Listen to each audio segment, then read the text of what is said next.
Assalamu alaikum everyone, and welcome back to our channel.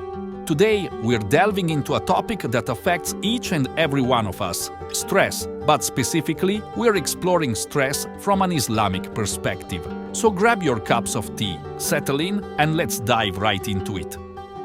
Okay, so what does the Quran and Sunnah tell us about battling stress? Have you ever pondered over that first thought that crosses the mind of believers as they enter Jannah? It's a profound one. Alhamdulillah, no more worrying.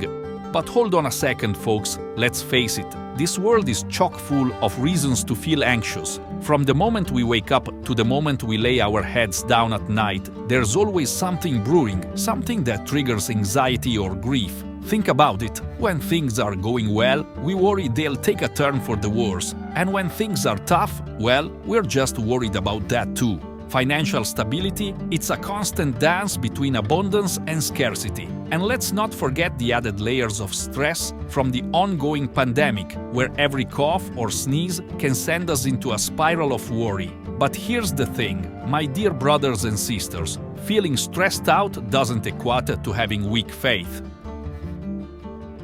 Even the most pious among us experience stress. Look at the examples in the Quran. Musa's mother, Maryam, Yaqub, they all experienced moments of intense worry. And guess what? Allah, in His infinite wisdom, reminds us not to despair. He consoles Maryam during childbirth, reassures Yaqub, and comforts our beloved Prophet Muhammad in times of distress. So here's the bottom line. Folks, feeling anxious is normal. It's part of the human experience. And you know what? It serves a purpose too.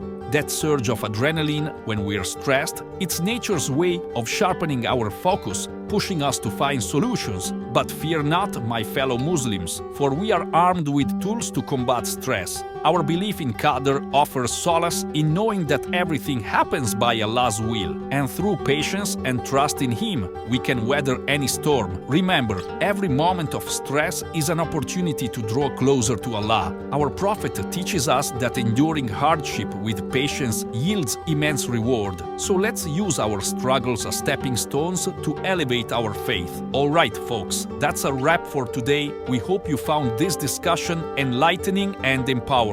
Don't forget to hit that subscribe button and ring the notification bell for more content like this. Until next time, stay blessed and stress-free, inshallah.